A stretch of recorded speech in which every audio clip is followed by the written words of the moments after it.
The sky over the captured colony burned orange as the atmosphere choked on smoke and molten debris. Admiral Zorth stood at the observation deck of his flagship, the Drelther Ascendant, hands clasped behind his back with the composure of someone supervising routine maintenance, not genocide. He did not bother to watch the final detonations on the planet's surface. His officers would catalog the destruction. What mattered was efficiency. "Report," he said in a tone that suggested he would not be surprised by anything less than complete success. "Planetary defenses neutralized. Resistance negligible.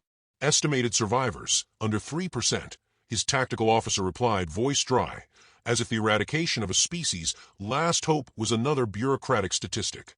Zorth gave a small, disdainful snort. Pathetic. Humanity should have been extinguished cycles ago. How they lasted this long, I will never understand. One of his younger lieutenants, braver or more foolish than most, shifted uneasily. "Admiral, there are whispers among the crews. Stories of a ship the humans built. Something beyond their technology. Some call it a ghost ship." The bridge echoed with sharp laughter from the officers. Zorth turned slightly, his reptilian features twisting into a sneer. "A myth. The humans invent legends to keep themselves from collapsing under their own mediocrity. A desperate animal tells itself bedtime stories when the predator's jaws close in." His eyes glinted with scorn. "Do not bring me myths, Lieutenant. Bring me results." The lieutenant shrank back into silence. Zorth returned to the viewport, watching the scorched surface of the colony fade into darkness as the fleet broke orbit. He was not merely erasing humans from stars, they were erasing memory itself. When no one remained to speak of humanity, it would be as if they had never existed. That was victory. Orders arrived from Central Command. Earth was to be the next target. Zorth's ridged brow lifted slightly. Earth, the fabled cradle of humanity, their sentimental jewel. His mandibles curled in amusement. At last, we end this charade where it began. The fleet surged forward with confidence bordering on ritual. They had crushed countless colonies. Earth would be no different. And yet, as they closed in, Zorth found the defense almost insulting in its weakness. Scattered satellites blinked faintly before collapsing under the first volley. Orbital stations cracked apart with no resistance. The fleet cut through the perimeter like claws through silk. On the bridge, an officer chuckled. "Is this truly their homeworld? Their defenses collapse before we fire a second shot. If this is their last fortress, they deserve their extinction." "Do not be so quick to judge," Zorth replied lazily, though he shared the sentiment. "Perhaps they want us to believe Earth is more than a rock. We will prove otherwise soon enough." From orbit, the planet below appeared blue and fragile, swirled with white clouds and green continents. Beautiful in a way, but weak things often were. The fleet descended, weapons cycling, targeting cities that sprawled across the continents like open wounds. On Earth's surface, alarms blared, people screamed, communications fractured. It was everything Zorth expected. Chaos, despair, resignation. "Begin bombardment," he ordered, his voice even, as though declaring the start of a ceremony. Beams of annihilation rained downward, carving through the upper atmosphere. Cities flared, oceans boiled at their edges. Humanity's cradle was breaking beneath the iron weight of the fleet. On the observation deck, Zorth raised a clawed hand in mock salute to the dying world. So ends the myth of humankind. But then something caught his eye. The collapse was too neat, too orchestrated. Defenses fell in perfect sequence, as if choreographed. The satellites that burned out did so not with panic, but with eerie uniformity. Power grids dropped across continents in deliberate waves, not random destruction. Even the fleeing transmissions from Earth seemed staged, voices repeating the same phrases, as though reciting lines. His mandibles twitched. Strange. Too orderly. "Admiral," his officer asked, confusion edging into their confidence. Zorth leaned forward. "They are showing us weakness. But not the natural kind. This is intentional." Before the officer could respond, the bridge shuddered with an unexpected surge of energy readings. Across every screen, anomalies flared. From deep beneath Earth's oceans, signatures rose, massive, concentrated, alien even to Zorth's advanced sensors. His officer's smugness evaporated, replaced by dread. "What is that?" one whispered. The waters of the Pacific erupted in a column of white fire. From beneath the waves rose a vessel larger than any recorded in galactic archives. Sleek, angular, black as void, its surface shimmered with shifting patterns of light that confused sensors. The ocean fell away from its hull, as though the planet itself feared to touch it. Zorith felt his throat tighten. Impossible. The human warship lifted into the stratosphere with casual ease, its movements graceful, deliberate. Weapons arrays unfolded like wings. At its prow, a glowing symbol blazed into view, a mark unmistakably human. Communications channels crackled. Across every frequency the alien fleet used, a voice spoke in clear, deliberate tones. It was calm, almost gentle, and that made it worse. You should not have come here. The bridge froze. Every officer turned, waiting for the admiral to respond, but none found words. The voice continued, its cold precision cutting deeper than any weapon. We offered peace. We endured your arrogance. We watched you slaughter our outposts and laugh at our weakness. That patience ends now. The human ship aligned itself directly with the Drelther Ascendant.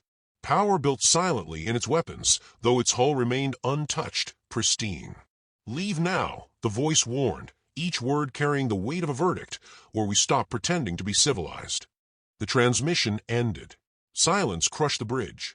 For the first time in his career, Admiral Zorith felt the sour sting of fear trickle down his spine. The colony had been too easy. The satellites had fallen too fast. Earth had lured them here deliberately. The humans had not been weak. They had been waiting. And as the great warship cast its shadow across the alien fleet, Zorith realized this campaign would not be another victory etched into his record. It would be the moment the galaxy's predators discovered prey that had learned to bare its teeth. This comes in just under 1,200 words, tightly focused on introducing Admiral Zorith, his arrogance, the setup of humanity as prey, and the shocking reversal that kicks off the true conflict. The colossal human vessel rose higher, its surface rippling with energy fields that bent light and defied scans. For a heartbeat, the alien fleet hung motionless, every captain waiting for Admiral Zorith's command. His instincts screamed at him to strike, yet the confidence that had carried him through a dozen conquests faltered. The warship radiated not desperation but certainty, as though it had already calculated every possible move they could make. "Target the vessel," he ordered, voice sharp with authority, though a quiver of doubt coiled beneath it. Beams of plasma lanced across the void, hundreds converging on the dark hull. They struck like hammers on glass, and dissipated without effect. The ship shimmered, as if the weapons were no more than a passing storm. On Zorith's displays, energy readouts were incomprehensible, spiking beyond known thresholds. Then the human dreadnought moved. It did not unleash a storm of fire. It did not broadcast threats. Instead, a single line of light extended from its prow, severing an alien cruiser with such surgical precision that the vessel's crew did not realize they were dead until the halves slid apart and air blossomed into space. No sound, no spectacle, just clean, merciless execution. The bridge of the Drelther Ascendant went still. Officers who had once smirked now stared, unblinking, at the silent predator before them. A new transmission cut through, this time a visual. On screen appeared a woman in a dark uniform, her expression composed, her eyes steady as the coldness of space. She looked unremarkable, human in every way, and yet her stillness carried more weight than 1,000 shouted threats. "This is Admiral Mara Vance of the Terran Defense Command," she said evenly. "You have trespassed upon our homeworld. You have slaughtered our people, believing us weak. That deception ends here." Her gaze seemed to settle directly on Zorith, though she could not know him by name. "Withdraw your fleets. Surrender your claims. If you remain, we will dismantle you, piece by piece, until not a trace of your empire remains." The screen cut to black. Zorith's mandibles twitched, fury warring with unease. "Empty bravado," he muttered, though the tremor in his throat betrayed him. "Signal the fleet. Continue the assault." But even as his order rang out, human ships began to emerge, not from a planet's surface, but from the void itself. Wormholes bloomed like wounds in space, spilling forth sleek corvettes, frigates, carriers. Each arrival was precise, coordinated, as though humanity had rehearsed this moment 1,000 times. The alien fleet attempted to regroup, their formations shifting, but every adjustment was countered instantly. Human ships threaded through their lines, striking at engines, weapons arrays, communication relays. There was no waste, no glory in the strikes, only the detached efficiency of hunters eliminating prey. Zorith gripped the rail before him. He had studied 1,000 wars, commanded countless fleets, Yet nothing in his experience resembled this. The humans fought as though they had been preparing for centuries, waiting for an empire arrogant enough to step into their snare. On the edges of his vision, he saw his officers' faces change. The earlier smugness drained into something rawer, harder to contain. It was not respect. It was fear. One officer, her crest trembling, whispered what none dared say aloud. "Admiral, they knew we would come." The words sank into the bridge like poison. Zorith turned sharply, silencing her with a glare, but the thought burrowed into his own mind. They had been lured here, their triumphs against colonies nothing but bait, each victory designed to inflate their arrogance. And now, before Earth itself, the trap had sprung. Another cruiser vanished in a single flash of light. A destroyer, trying to retreat, was cut down with chilling precision. There was no pursuit, no chaos. The humans allowed survivors to scatter, only to strike them where they thought safety lay. The dreadnought watched over it all, silent, as if measuring their resistance. Zorith staggered back from the viewport, retreating into his private chamber. He needed clarity, perspective. His claws trembled as he pulled up archived intelligence, the fragments of human history their spies had gathered. For centuries, humans had waged war on themselves. He saw ancient black and white images of trenches filled with bodies, mushroom clouds rising over cities, soldiers storming beaches under fire, charging without hesitation. He watched grainy footage of guerrillas striking from jungles, of towers collapsing into dust, of cities burned only to be rebuilt stronger. He could not look away. The humans had always been this way. They had not stumbled into war, they had been forged by it. Their capacity for cruelty was matched only by their endurance. They had turned war into culture, into identity. And they had been practicing on themselves for millennia. One video froze him entirely. Soldiers in battered armor, faces streaked with mud, staring into the camera with hollow eyes. Exhausted, starving, and yet defiant. The caption read, "We will never surrender." His crest lowered. His throat clicked involuntarily. Suddenly, their calm was not arrogance but inevitability. They were not performing. They were simply continuing what they had always done. A knock at his chamber door dragged him back. His second-in-command entered hesitantly. "Admiral, what are your orders?" Zorith looked at him, and for the first time in his career, he had no answer ready. He forced his voice steady. "Regroup the fleet. Hold formation. We are not fighting for victory anymore." The officer frowned. Then for what? Zorith's mandibles clenched. He returned his gaze to the display, where Admiral Vance's dreadnought cut through the darkness with silent certainty. For survival. Outside, the battle raged on, but the outcome was already written. Humanity had not just defended their world, they had revealed themselves. And as Zorith watched the stars bend under the weight of their preparation, a thought gripped him so tightly it ached. The galaxy had no idea what it had awakened. The Senate chamber of the Phyrexian Empire pulsed with discord, a vast amphitheater where hundreds of voices clashed in desperate cadence. Alien dignitaries, their crests gleaming under the white light, argued with the ferocity of predators cornered. Reports of the battle at Earth had arrived only days ago, each transmission more damning than the last. Dozens of fleets gone, thousands of ships lost, a single human dreadnought reducing their might to fragments. At the center of the chamber, High Chancellor Vuroth struck the floor with his staff, demanding silence. "We face a minor setback," he declared, his tone clipped, his eyes flashing. "Do not let fear distort truth. Humanity has a single ship, an anomaly, a desperate weapon. They are still a fractured, fledgling race. We are an empire." The words rang hollow, and Zorith felt it from his seat at the chamber's edge. He had been summoned to testify, dragged across light years to face politicians who had never seen combat. His scales still carried the faint stench of burnt circuitry from the wreckage of his retreat. When Varitha's gaze settled on him, Zorith rose slowly, his shoulders heavy with the weight of what he had witnessed. "You call it a setback," Zorith said, his voice low but resonant, echoing across the hall. "I call it revelation. Humanity is not fractured. Humanity is not weak. They are something far worse." Murmurs rippled through the chamber. One counselor hissed, hyperbole. "They merely caught you unprepared." Zorith's eyes narrowed. "Unprepared. They orchestrated our every move. They sacrificed colonies to draw us deeper, staged weakness to fuel our arrogance. We danced to their design, and now we bleed because of it." The chamber erupted, some voices shouting agreement, others roaring defiance. Varath lifted his staff again, silencing them. "And what do you propose, Admiral?"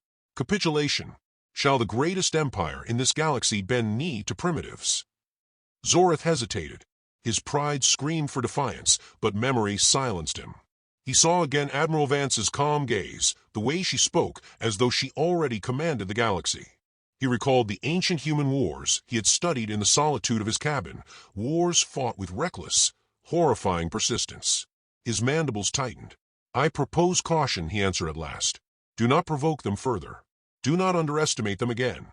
They have waged war against themselves for millennia and survived. They do not seek conquest, they seek survival, and in that pursuit they will raise anything that stands in their way. If we press them, we will not endure." The chamber buzzed with outrage. "Cowardice," one shouted. "Defeatist drivel," hissed another. A younger senator leaned forward, sneering. "One ship terrified you into trembling, like prey. Perhaps the Empire needs warriors, not relics." Zoritha's claws scraped the metal of his podium. He forced himself still. Anger would make his words meaningless. Calm was his only weapon now. "They are not one ship. They are an awakening. The dreadnought was merely their herald. You mock me now, but when their fleets arrive at your homeworlds, when their silence fills your skies, you will remember this warning." But his words found little purchase. Pride smothered fear in the chamber, and the senators drowned his plea beneath their rhetoric. Decisions were made, decrees signed. Humanity would be declared an enemy of the highest order. New fleets would be raised. War, they proclaimed, would crush this upstart predator before it spread. Zorith sat heavily, bitterness coiling in his chest. They had doomed themselves. Beyond the chamber were already brewed. Human fleets did not wait for the Empire's response. They struck with precision, dismantling supply chains that had endured for centuries. Wormholes opened in unexpected sectors, disgorging waves of autonomous drones that stripped convoys bare and vanished before reinforcements arrived. Communication relays shattered. Fuel depots detonated. Civilian worlds awoke to find entire defense networks offline, disabled without a shot fired. Admiral Vance's tactics were not conquest, but suffocation. She did not waste effort on glory. She severed arteries and let the Empire bleed out slowly, deliberately. Zorith returned to his flagship, weary, resigned. He watched battle reports stream across his displays, each one confirming the inevitable. He no longer thought of victory. He thought only of how long they could endure before collapse. His officers, once brimming with confidence, now avoided his gaze, their silence heavier than any accusation. The call came when he least expected it. A secure channel, human in origin, burned across his comms. Against every instinct, he answered. Admiral Vance appeared again, her expression unchanged, her voice even as the void itself. "Admiral Zorith," she said, speaking his name for the first time. "You have seen enough to understand. This war serves neither of us. Surrender, and I will spare your fleets. Resist, and you condemn your empire to ruin." Zorith stared at her, throat dry. "Why me?" he asked hoarsely. "Why offer me terms?" Her eyes held his without flinching. "Because you have seen truth, even if your leaders will not. And because mercy costs us nothing, but it costs you everything to refuse." The transmission ended before he could answer. Silence filled the bridge. His crew looked to him, waiting for an order he could no longer give. The next wave of human attacks struck at the Empire's industrial heart. Fleets scrambled, but their coordination collapsed. Some worlds surrendered before a single shot was fired, their governors transmitting pleas for mercy directly to humanity. Others tried to resist and vanished into firestorms of precision bombardment. For the first time in its long history, the Phyrexian Empire faltered, not from defeat in battle, but from the fracture of belief. Their people no longer trusted their invincibility. The myth of empire had been shattered. Zorith stood once more at his viewport, watching distant stars flicker with the signatures of dying fleets. He thought of the Senate chamber, of voices raised in arrogance. He thought of Admiral Vance's calm certainty. The weight of inevitability pressed down on him until it was difficult to breathe. "They do not fight for conquest," he murmured, half to himself, half to the silent crew, who dared not interrupt. "They fight to end wars before they begin. We mistook restraint for weakness. That was our final mistake." His words lingered in the charged air. Around him, his crew exchanged glances, their faces pale with the realization that their admiral no longer spoke of strategy, but of epitaphs. And yet, in that moment, Zorith knew the choice still waited before him. To continue fighting a war already lost, or to grasp the threat of survival humanity had offered. It was no longer a question of victory, but of whether his people would live to see another age under the shadow of humanity. The decision weighed heavier than any battle he had ever commanded. The war ended not with the thunder of cataclysm, but with the slow unraveling of an empire's will to resist.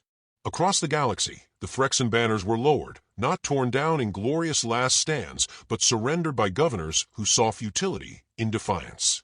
Humanity did not need to burn every world to ash. They dismantled the empire with precision, cutting the lines that bound it together until the proud machine collapsed under its own weight. Admiral Mara Vance stood in the command deck of the dreadnought, her hands folded behind her back, her gaze fixed on the star map where red markers blinked out one after another. She did not smile at each surrender, nor did her officers. There was no joy in this victory, no triumph. Only necessity. For every alien planet spared, there were a dozen human colonies still smoking ruins, names spoken in silence by the crews who had come this far. Her communications officer approached quietly. Transmission from the Phyrexian admiral. He wishes to speak with you directly. She inclined her head. Put him through. The screen flickered, resolving into the weary visage of Admiral Zorith.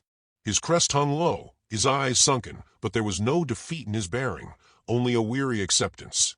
He had seen the truth weeks ago, but now it pressed down with full weight. Admiral Vance, he said, his voice carrying the hoarseness of exhaustion, I have ordered my fleets to stand down. The Phyrexian Empire is broken, though my leaders will never admit it aloud. I come not to plead, but to understand. What do you intend to do with us? Vance studied him for a long moment, her face unreadable. Then she spoke with the same calm that had shaken him when they first met across the void. What we always intended. To end the cycle of slaughter. We did not seek this war. We wanted only to be left alone. But now we have been awakened, and we cannot return to what we were.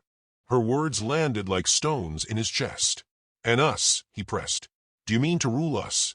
To erase us as we tried to erase you? She shook her head. Erase your waste energy. Occupation breeds rebellion. We offer you integration. A place within the order we are building. You will keep your worlds, your culture. But you will no longer dictate terms to others. You will no longer treat survival as your right and ours as an inconvenience. Zorith let out a long breath. To hear such restraint was almost more terrifying than vengeance. Mercy was not what predators offered. Mercy was what conquerors granted when they no longer feared resistance. Why me? He asked, the question that had haunted him since she first addressed him by name. Her eyes met his through the screen, steady and piercing. Because you understood. When your leaders laughed, you listened. When they mocked us, you recognized the truth. That makes you useful, not as an enemy, but as a bridge. I will not kill you, Admiral. I will give you responsibility. You will speak for your people when they cannot face the weight of what they have become. His mandibles tightened, pride and shame battling in silence. To be spared was both gift and humiliation, yet he could not deny the logic. He nodded slowly. Then I will serve. Not for the Empire, for its people, if that is what survival demands. The transmission ended. Vance exhaled softly, a release of tension no one on her bridge dared to remark upon. The war was won, but it had cost more than fleets and lives. It had reshaped what it meant to be human. She could feel it in the silence of her crew, in the way none of them celebrated. They had fought with efficiency, not passion. They had become exactly what the galaxy feared, a species too disciplined, too relentless to be challenged. Weeks passed.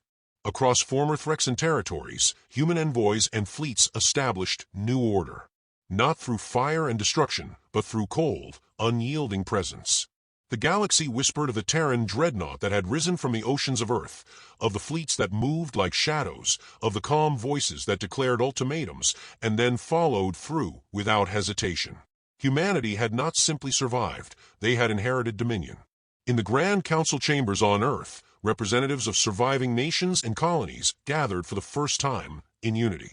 Vance stood before them, her uniform unadorned by medals, her voice quiet but carrying across the hall. We did not seek this role. We did not seek this war. Yet it has found us, and it has revealed what we are capable of. We stand together now, not as fractured tribes, but as one people. And the galaxy will never forget it. Outside the chamber, the dreadnought loomed in orbit, a symbol not of vengeance, but of inevitability. It cast a shadow that reached beyond Earth, beyond Sol, into every star system that had once dismissed humanity as prey. In the quiet of his quarters aboard his surrendered flagship, Zorith recorded his final message. He spoke not to his leaders, who remained blind in their pride, but to history. We thought them fragile. We thought them prey. But humanity was never weak. They were waiting. We laughed at their scars, not realizing each scar was a lesson. We mistook restraint for impotence, not discipline. And when their patience ended, we saw the truth. They are the most dangerous kind of predator, one that fights without hatred, one that kills without joy. A species too dangerous to exist, yet too civilized to destroy us. That contradiction will shape this galaxy for ages to come. He stopped, staring into the recorder, mandibles twitching in unease. Perhaps it is mercy. Perhaps it is worse. I do not know, but I will serve them because survival demands it. He ended the recording. Silence swallowed the room. Above him, human fleets drifted through the stars, quiet and watchful. No victory songs, no proclamations of conquest, only the steady vigilance of a people who had been underestimated for the last time. And as Admiral Mara Vance stood at the viewport of her dreadnought, she whispered words that would never be entered into any record, words spoken only to the void itself. We never wanted this, but now that it's begun, we will never stop. The stars did not answer. They only burned, cold and eternal, as humanity turned its gaze outward, not in fear, but in readiness.